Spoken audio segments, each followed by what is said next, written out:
안녕하세요. 11월 24일 금요일 아침입니다. 말씀과 함께 새롭게 오는 소망의 아침을 시작하겠습니다.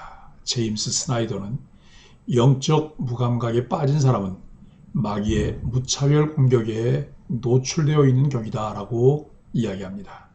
사무엘상 20장 24절로 34절까지 말씀을 본문으로 하여 무엇보다도 우선이어야 할 하나님의 뜻이라고 하는 주제로 함께 은혜를 나누기를 원합니다. 분노가 격해질 때는 말을 아껴야 합니다. 여과되지 않은 말은 독과 다름이 없습니다. 사울은 다윗을 두둔하는 요나단을 향해 폐역 무도한 계집의 소생이라고 포언합니다. 치밀어 오르는 분노를 참지 못한 결과입니다.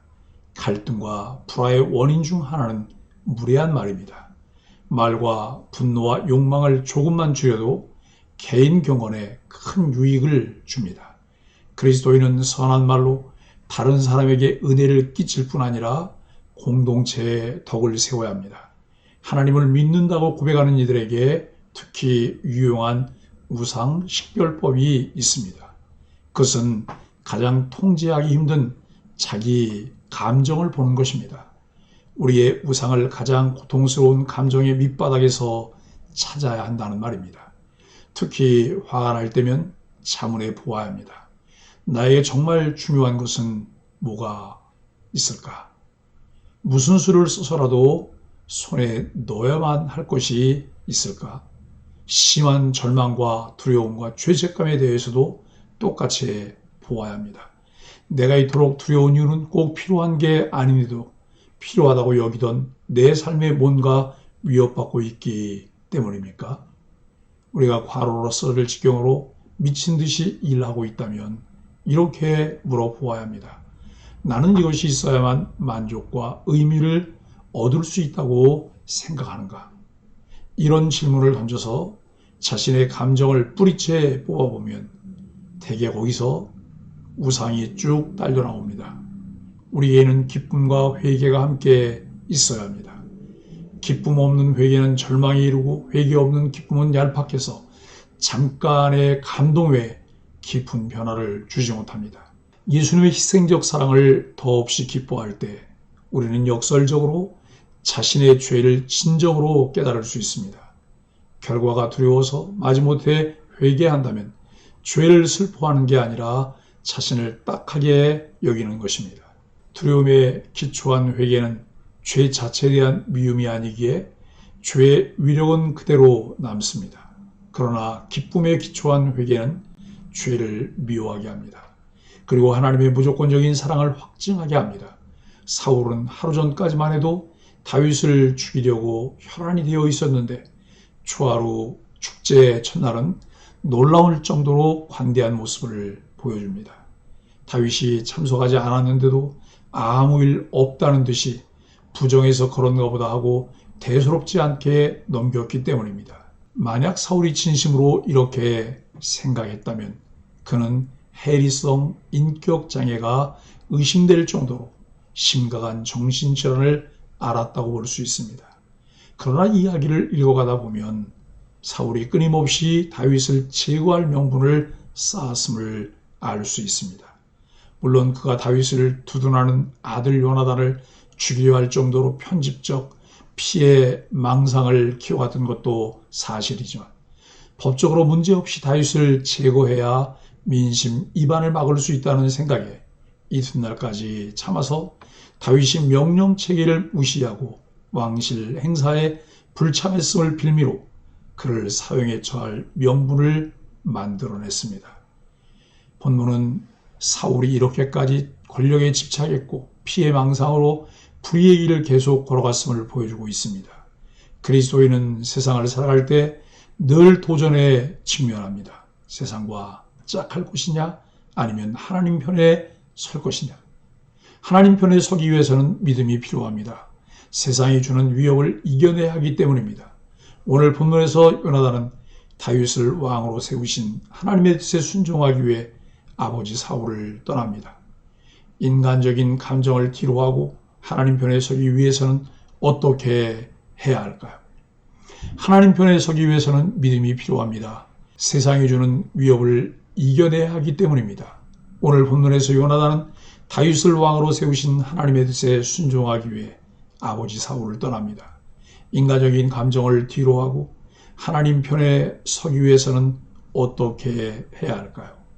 24절로 31절은 다윗을 죽이려는 사울입니다. 다윗은 왕과 함께 초하루 식사 자리에 나타나지 않았습니다. 첫날에는 아무 말 없이 지나갔던 사울이 둘째 날에도 다윗이 안 보이자 요나단에게 묻습니다. 요나단은 다윗과 약속한 대로 말합니다. 다윗이 베들레헴에서 열리는 가족 제사에 보내줄 것을 간청했다고 말입니다. 약속을 이행한 요나단으로 인해 다윗을 해하려는 사울의 본심이 드러납니다. 그리스도인은 약속 이행에 성실한 모습으로 신뢰를 얻을 수 있어야 합니다.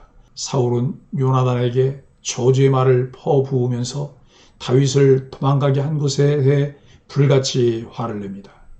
사울은 다윗이 살아있는 한 요나단에게 왕위 계승이 어렵다는 판단에 따라 다윗을 죽이려고 했습니다. 32절로 34절은 다윗을 살리려는 요나단입니다. 사울은 자신의 잣대로 다윗의 삶과 죽음을 판단했습니다. 하나님의 뜻보다 왕권의 유지와 계승을 더 중시했습니다.